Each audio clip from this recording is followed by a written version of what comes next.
10वीं किश्त जारी होगी। मुख्यमंत्री विष्णुदेव साय रायगढ़ से महतारी वंदन योजना की 10वीं किश्त जारी करेंगे। 70 लाख माताओं बहनों के मोबाइल में आएगा खुशियों का नोटिफिकेशन और इसके साथ ही सीएम साय रायगढ़ में 42 करोड़ की लागत से बनने वाले नालंदा परिसर का भूमि पूजन करेंगे। सीएम साय रायगढ़ जिले को 135 करोड़ रुपए के विकास कार्यों का भी भूमि पूजन और शिलान्यास करेंगे।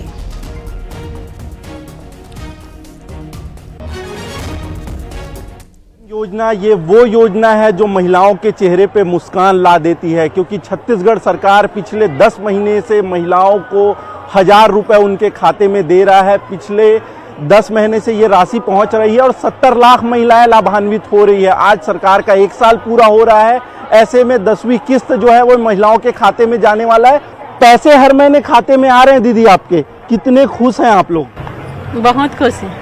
हर महीने आते हैं? हाँ आता है। अच्छा, जो पैसा आते हैं क्या लगता है, महिलाएं क्या सशक्त हो रही हैं उससे? सरकार का ये फैसला अच्छा है? हाँ हो रहा है। कैसे सशक्त हो रही है? अब सब बच्चों के लिए कुछ हो रहा है, सब अच्छा लागते लोग लड़का के पढ़ाई में काम आ जाते भी। और पहली दिक्कत होती रही? हाँ दिक्कत होती रही। अच्छा, सब ला मिलते? हाँ सब ला मिलते। सब ला मिलते। हाँ। आ रहे हैं हम रखा तो सही है। सही है। सही है जी, आप बताइए। हाँ बच्चों के लिए पढ़ाई में काम आ रहा है, साग सब्जी भी आ रहे हैं महिलाएं। और संवाददाता आकाश शुक्ला रायपुर से जुड़ गए। आकाश, ये बहुत अच्छी योजना है, महिलाओं को न सिर्फ सशक्त बनाती है बल्कि जो घर की या बच्चों के लिए बहुत जरूरी समय होता है जब उनको कुछ आर्थिक जरूरत होती है, उस दौरान भी कुछ महिलाएं सहायता करती हैं अपने परिवार को। आप इससे पहले भी उन महिलाओं को सुन रहे थे जिनको महतारी वंदन योजना का लाभ मिल रहा था। कितनी सादगी से वो बता रही थी। वो सुनने वाली बात थी कि बच्चों के लिए खर्च होता है, घर के कामकाज में खर्च होता है। पहले महिलाओं के पास पैसे नहीं हुआ करते थे, लेकिन वो जो सरकार पैसा दे रही है पिछले 10 महीने से, कहीं ना कहीं उनको फायदा पहुंच रहा है, सशक्त हो रही है, संबल हो रही है। वो एक तस्वीर है, वो एक दृश्य है जो सीधे तौर पर आप देखिए कितनी सारी महिलाएं जो हैं वो पहुंची हुई है यहाँ पर मुख्यमंत्री के कार्यक्रम में। रायगढ़ में ये कार्यक्रम आयोजित हो रहा है और 10वीं किस्त जारी होगी। बता दें 10 महीने से अभी तक 6500 करोड़ रुपए से अधिक की राशि महिलाओं के खाते में मिली है, जो छोटी मोटी राशि नहीं है। और ये राशि जो है वो महिलाओं के चेहरे पर मुस्कान ला रही है। सब लोग बात करेंगे, वो हितग्राही है। पैसा आ रहा है आपके खाते में? जी सर बिल्कुल आ रहा है। आज 10वीं किस्त आ रही है? आ गई ना, 1 तारीख को आ गई। अच्छा, आ भी गई है। अच्छा, वो पैसे का क्या करते हैं आप लोग? मैंने अपने बेटी के लिए फीस जमा की। अच्छा, बेटी के लिए फीस? जी सर। अच्छा, आप क्या करते हैं पैसे का? मैं अभी बच्चों की शिक्षा के लिए ना उनके फीस के लिए देती हूँ, घर कार्य में लगाती हूँ। अच्छा, पहले नहीं मिलता था पैसा तो कितना तकलीफ पहले, और अब में क्या बदलाव आया? बहुत कुछ बदलाव आ गया है। आगे भी आना भी चाहिए बदलाव। आगे भी आना चाहिए। क्या मानती हैं दीदी आप? हम लोगों को तो अच्छा फायदा मिल रहा है। उसमें बाल बच्चे सभी का थोड़ा बहुत हेल्प हो रहा है और हम लोग चाहते हैं कि थोड़ा और हेल्प मिले। थोड़ा और हेल्प मिले? कैसा हेल्प और चाहते हैं? हम लोग चाहते हैं कि जो अभी के महंगाई के शुक्रिया आपका आकाश तमाम तस्वीरें दिखाने के लिए। और चलिए अब आगे बढ़ेंगे, जहां छत्तीसगढ़ में धान खरीदी पर सियासत जोरों पर चल रही है। दरअसल कांग्रेस ने आरोप लगाया कि धान खरीदी का पूरा सिस्टम धराशायी हो चुका है। कांग्रेस का आरोप है कि किसानों में डर है कि उनका धान बिक भी पाएगा या नहीं। किसानों से बात करने के लिए कांग्रेस ने धान खरीदी केंद्र चलो अभियान शुरू किया है।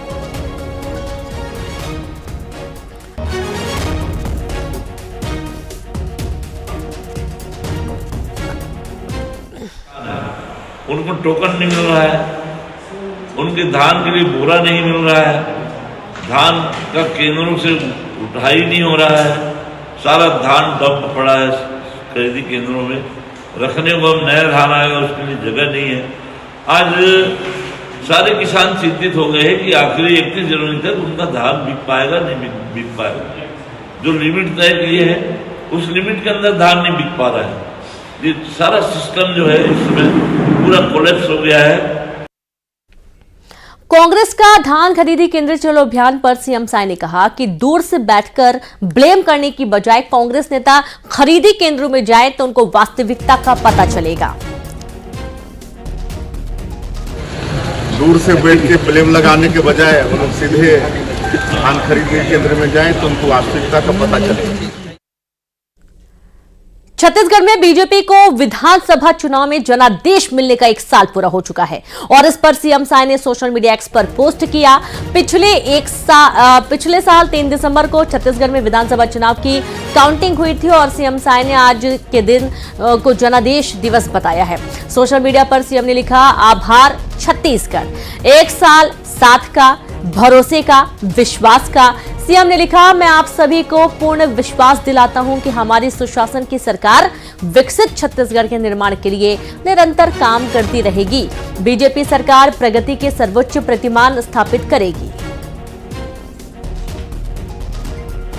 खैरागढ़ से खबर है, जहां तालाब में नवजात का शव मिलने से सनसनी फैल गई। देवरी के तालाब में नवजात का शव मिला है। सुबह ग्रामीणों ने नवजात के शव को पानी में तैरते देखा।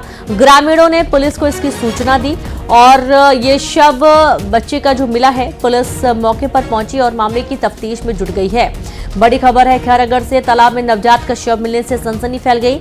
देवरी के तालाब में नवजात का शव मिला। सुबह ग्रामीणों ने नवजात के शव को पानी में तैरते हुए देखा और ग्रामीणों ने पुलिस को इसकी सूचना दे दी है।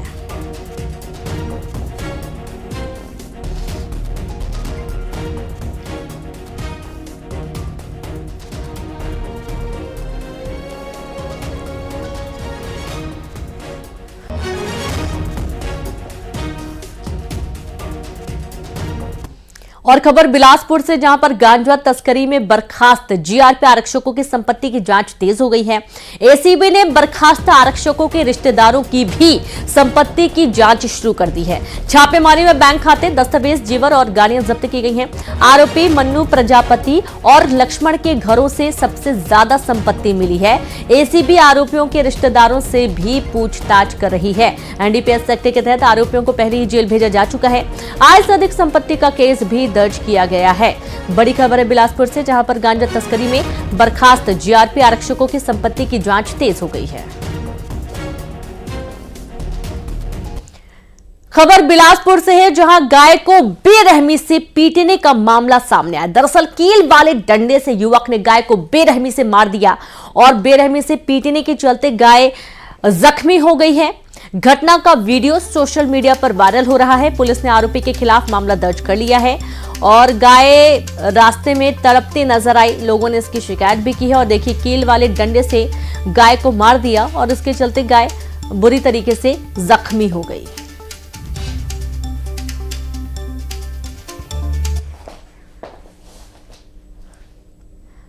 अंबिकापुर में करोड़ों की ठगी का मामला सामने आया है। स्टॉक मार्केट में इन्वेस्टमेंट के नाम पर करोड़ों की ठगी का मामला और सैकड़ों लोगों से करोड़ों रुपए लेकर एकेडमी संचालक फरार हो गया।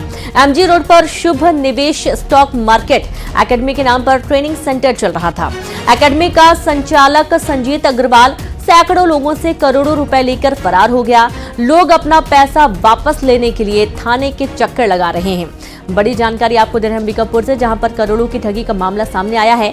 स्टॉक मार्केट में इन्वेस्टमेंट के नाम पर करोड़ों की ठगी का केस सामने आया, जहां सैकड़ों लोगों से करोड़ों रुपए लेकर एकेडमी संचालक फरार हो गया। एमजी रोड पर शुभ निवेश स्टॉक मार्केट एकेडमी के नाम पर ट्रेनिंग सेंटर चल रहा था। पूरे ने जनदर्शन में आकर के शिकायत की कि शेयर ट्रेडिंग के नाम से उनसे जो है वो ठगी की गई है। तत्संबंध में पुलिस अधीक्षक कार्यालय में आवेदन प्राप्त हुआ है। आवेदन की जो है वो शिकायत की जांच की जा रही है।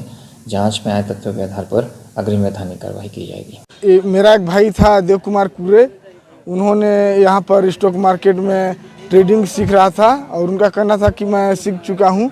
तो संजीत अग्रवाल के पास उन्होंने मीटिंग कराए, तो मैं फर्स्ट अपना 5 लाख जमा किया। इसके बाद हमारे लोगों से लगभग 3 करोड़ से ऊपर मैं पैसा जमा करवा दिया और मई जून के माह में। भोपाल से खबर है, जहां डबल मर्डर से इलाके में सनसनी फैल गई है। एएसआई ने अपनी पत्नी और साली की हत्या की। चाकुओं से गोदकर पत्नी और साली की हत्या कर दी गई। मंडला में पदस्थ बताया जा रहा है एएसआई। ये कमरे में मिले दोनों के शव। बड़ी जानकारी भोपाल से है और ये मर्डर क्यों किया गया, फिलहाल पूरा मामला भी जांच का विषय है। पुलिस मामले की जांच में जुट गई। दरअसल एएसआई ने पत्नी और साली की हत्या कर दी। चाकू से गोदकर अपनी पत्नी और साली की हत्या का मामला सामने आ रहा है, जहां पर मंडला में पदस्थ बताया जा रहा है एएसआई और इसने अपनी पत्नी और अपनी साली की हत्या क्यों की है और बहुत ही बेरहमी से मौत के घाट उतार दिया। पूरा मामला अब जांच का विषय है कि आखिरकार ऐसी कौन सी परेशानी थी, कौन सा विवाद था जिसके चलते एएसआई ने इस बड़ी जघन्य वारदात को अंजाम दिया है। तो बड़ी खबर आपको दे रहे हैं, भोपाल से डबल मर्डर से इलाके में सनसनी फैल गई है। एएसआई ने अपनी पत्नी और साली को चाकुओं से गोदकर मौत के घाट उतार दिया और एएसआई मंडला में पदस्थ है, लेकिन यहां जब इस वारदात की जानकारी पुलिस प्रशासन को लगी तो सभी के होश उड़ गए और संवाददाता वासु चौरे जुड़ गए। वासु, क्या कारण था अपनी पत्नी और साली की हत्या कर दी एएसआई ने? बिल्कुल, देखिए ये कारण तो स्पष्ट अभी नहीं हो सका है, क्योंकि ताजा मामला सामने आया है और पुलिस इस पूरे मामले की जांच में तफ्तीश में जुट गई है, क्योंकि जो आरोपी है वो खुद एक पुलिसकर्मी है और पत्नी और साली दोनों की ही हत्या कर दी। तो संभवतः ये माना जा रहा है कि किसी पारिवारिक विवाद के कारण उसने इस पूरी घटना को, इस जघन्य अपराध को जो है अंजाम देने का काम किया है। लेकिन फिर भी पूरी तरह से जो इसके सवालों के जो जवाब है वो अभी स्पष्ट नहीं हो सके हैं, क्योंकि जो एएसआई है वो मंडला में पदस्थ था, मंडला से वो भोपाल आया और भोपाल में आकर उसने इस पूरी वारदात को अंजाम देने का काम किया है। इस घटना के सामने आने के बाद पूरे क्षेत्र में सनसनी फैली हुई है। पुलिस इस पूरे मामले में जांच करने की जो बात है वो कर रही है और जो दोनों ही शव हैं उन्हें पीएम के लिए भेज दिया गया है। पीएम रिपोर्ट में और खुलासे होंगे कि किस तरीके से या किन हथियारों का इस्तेमाल करके दोनों ही जो महिलाएं हैं उनको मौत के घाट उतारा गया है। जी, शुक्रिया आपका वासु तमाम जानकारी के लिए। तो पुलिस पूरे मामले की जांच में जुड़ गई कि आखिरकार ऐसा क्या कारण था जिसके चलते एएसआई ने इस बड़ी वारदात को अंजाम दिया, अपनी पत्नी और साली को चाकुओं से गोदकर मौत के घाट उतार दिया। 24 साल के संघर्ष और कई जवानों की शहादत के बाद बस्तर जिला और कोंडागांव जिला पूरी तरह से नक्सल मुक्त हो चुका है। दोनों जिलों में कई नक्सली मारे गए। नक्सलियों के कब्जे वाले कई इलाकों को भी मुक्त करवा दिया गया। संभाग के बाकी जिलों को भी जल्द नक्सल मुक्त करवा लिया जाएगा। बस्तर आईजी सुंदर राज पी ने ये जानकारी दी है। बड़ी खबर है, जहां 24 साल के संघर्ष के बाद, कई जवानों की शहादत के बाद बस्तर जिला और कोंडागांव जिला पूरी तरीके से नक्सल मुक्त हो चुका है। ये एक बहुत बड़ी सफलता टीम को लगी है, जहां पर दोनों ही जिलों में कई नक्सली मारे जा चुके हैं। कभी जैसा गलत इंटरप्रिटेशन बस्तर संभाग के अंतर्गत की जा रही जो नक्सल विरोधी अभियान का काफ़ी एक सकारात्मक परिणाम देखने आ रहे थे। कई इलाके में जो माओवादी संगठन अभी विलोपित हो गए थे उनकी संख्या काफ़ी कम हो गए थे। जैसा बस्तर और कोंडागांव जिला अंतर्गत जो जितना भी एरिया कमेटी है उनका गतिविधि लगभग समाप्त होगी, लेकिन शेष इलाका में भी कुछ और जो कैडर्स है जो उनकी उपस्थिति का आशंका के आधार पर हम लगातार उधर भी कार्रवाई जारी रखेगा। लेकिन इन दोनों जिलों में काफ़ी हद तक अभी स्थिति नियंत्रण में है और आने वाला समय विकास कार्य के माध्यम से स्थिति को और मजबूत करने के लिए और जैसा क्षेत्र की जनता को शासन और प्रशासन के सभी प्रकार का जो कल्याणकारी योजना और विकासकारी योजना से लाभान्वित करने के लिए लगातार एक इंटीग्रेटेड एक्शन प्लान के तहत। खबर बिलासपुर से, जहां तोरवा क्षेत्र के एक नाली में युवक की लाश मिलने से सनसनी फैल गई। लाश 2-3 दिन पुरानी बताई जा रही है। पुलिस मृतक की शिनाख्त करने की कोशिश कर रही है। बड़ी खबर है बिलासपुर से, जहां तोरवा क्षेत्र के पास एक नाले के अंदर युवक की लाश मिली है। लोगों ने देखा, तुरंत पुलिस को सूचना दी गई। पुलिस मौके पर पहुंची है और पूरे मामले की तफ्तीश में जुट गई कि आखिरकार ये युवक कौन है और इसकी लाश नाले में कैसे पहुंची। पुलिस मृतक की शिनाख्त करने की कोशिश कर रही है।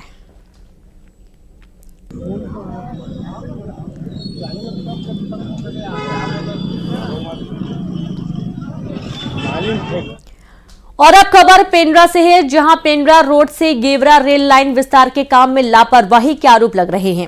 आरोप है कि रेल लाइन बिछाने में ठेकेदार नियमों को ताक पर रख रहा है। रेल लाइन बिछाने के लिए हैवी ब्लास्टिंग की जा रही है, जिससे बड़े बड़े टुकड़े घरों में गिर रहे हैं। ग्रामीणों की शिकायत है कि ब्लास्टिंग में बड़ी चट्टानें गांव तक पहुंचती हैं, जिससे जान का खतरा बना रहता है। ब्लास्टिंग से घरों की दीवारों को नुकसान हो रहा है। अब नुकसान कोखरो जोखरो हो जाते हाँ, स्वाभाविक नहीं होता है, नहीं पहुंच जाते कोखरो नुकसान।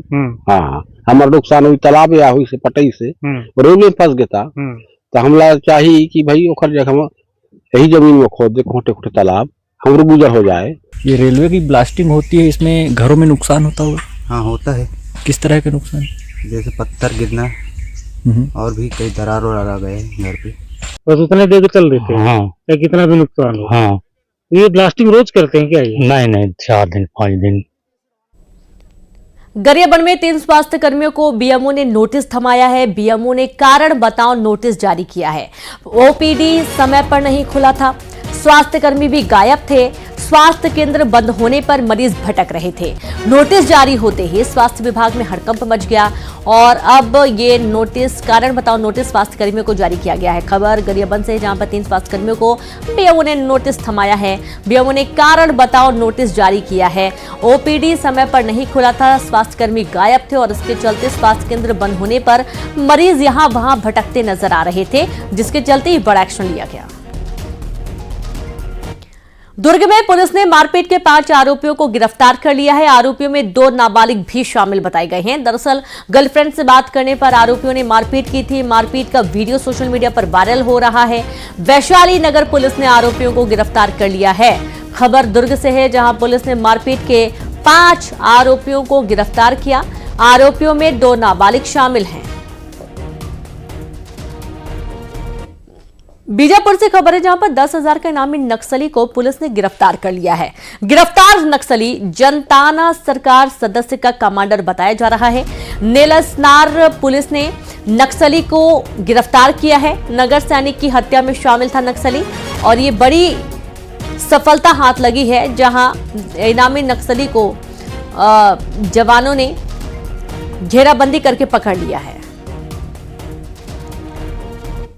गरियाबंद में धान उपार्जन केंद्र में घूस लेने का मामला सामने आया है, जहां पीपरछेड़ी कला धान उपार्जन केंद्र का ये पूरा मामला है। कलेक्टर ने समिति प्रबंधक को सस्पेंड कर दिया है। प्रबंधक ने चाय पानी के नाम पर टोकन देने के लिए 2200 रुपए मांगे। प्रशासन ने सभी केंद्रों पर निगरानी बढ़ाने के निर्देश दिए हैं।